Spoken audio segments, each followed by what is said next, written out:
আসসালামু আলাইকুম প্রিয় দর্শক, আশা করি আপনারা ভালো আছেন।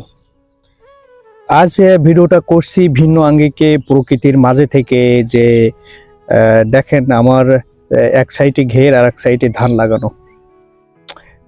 প্রকৃতি খুবই অদ্ভুত, অসুন্দর একটা বিষয়। কিন্তু আজকে যে আলোচনাটা করব সেটা প্রকৃতি নিয়ে না, সেটা সিন্ডিকেট নিয়ে। বাংলাদেশের কর্মচারীরা কতটা অসহায় এবং কতটা মানবতার জীবনযাপন করছে, এটা এই ভিডিওটা দেখলে আপনি বুঝতে পারবেন। সেটা হলো বাংলাদেশের মানুষ 90% মুসলমান। এই দেশে রমজান মাসকে, সিয়াম সাধনার মাসকে অত্যন্ত গুরুত্বপূর্ণ এবং তাৎপর্যপূর্ণ হিসাবে পালিত হয়। পুরো এক মাস মানুষ ইবাদত বন্দেগীতে মশগুল থাকে। যেহেতু বাংলাদেশ মুসলিম একটি দেশ, তো এইখানে রমজান মাসকে তিনটি ভাগে ভাগ করা হয়েছে, যে রহমত, মাগফিরাত, নাজাত। কিন্তু এই রমজান মাসের ভিতরে নাজাত থাকলেও আপনার প্রকৃতিতে ব্যবসায়ীদের কাছে কিন্তু এটা একটা মুনাফার মাস। অর্থাৎ সিন্ডিকেট যারা করেন, ব্যবসায়ী সিন্ডিকেট, তাদের কাছে একটা মুনাফার মাস। কিভাবে মুনাফার মাস? অলরেডি বাংলাদেশের নিত্য প্রয়োজনীয় পণ্যের দাম অস্বাভাবিক হারে বৃদ্ধি পেয়েছে। অস্বাভাবিক হারে বলতে তাদেরকে যে দামে, এখান থেকে এক সপ্তাহ আগেও যে দামে পণ্য দ্রব্য ক্রয় করতে হতো, এখন প্রতিটা পণ্য দ্রব্যে সেই দামের ক্ষেত্রে 30 থেকে 40 টাকা এবং জায়গা বিশেষে জায়গা মানে পণ্য ভেদে সেটা 100 টাকা পর্যন্ত বৃদ্ধি পেয়েছে।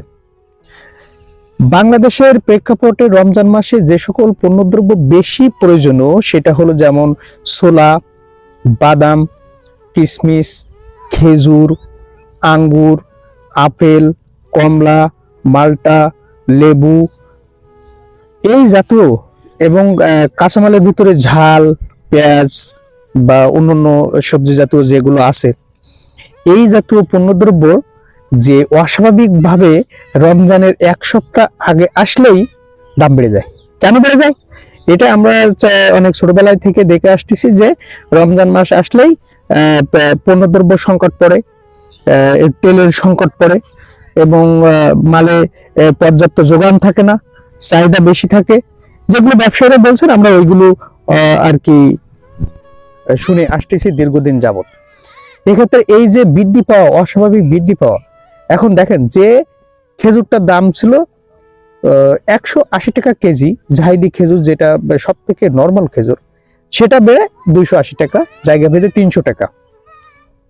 এই যে 280 টাকা বা 300 টাকা দিয়ে 1 কেজি খেজুর কিনতে হবে, বলেন একজন 20তম গ্রেডের কর্মচারীর বেতন কত?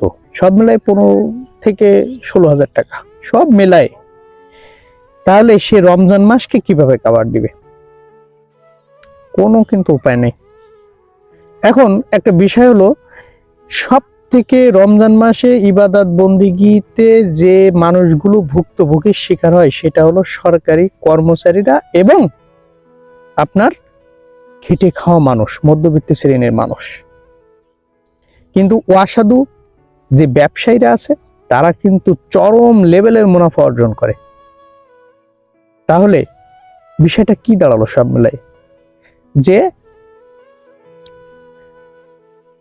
রমজান মাসে পণ্যদ্রব্য বেড়ে যাবে এবং সামনে ঈদকে সামনে রেখে একটা অস্বস্তিকর পরিবেশ মোকাবেলা করবে কর্মচারীরা। এটাই হয়ে আসতেছে দীর্ঘদিন যাবত। তো এই রমজান মাস এখন দোহাই দেওয়া হচ্ছে, এবছর দোহাই দেওয়া হচ্ছে কি, যে নির্বাচন ছিল, বাজার তদারকি ছিল না, মনিটরিং ভালোভাবে ছিল না, যে কারণে অসাধু ব্যবসায়ীরা এই বৃদ্ধি করতে পেরেছে। আরে ভাই, নির্বাচন তো প্রতি বছর থাকে না, এগুলো বলে লাভ নেই। এটা বাংলাদেশের চিরাচরিত নিয়ম। এবং দেখেন এই বড় বড় ব্যবসায়ীগুলো কোনো বড় বড় দলের, তারা ওই দলীয় ম্যান্ডেট নিয়েই এই কাজগুলো করে যাচ্ছেন। তো তাদের কিন্তু রহমতও লাগে না, নাজাতও লাগে না, মাগফিরাতও লাগে না, রমজান মাসে লাগে না এগুলো। তাদের টাকা হলেই যথেষ্ট।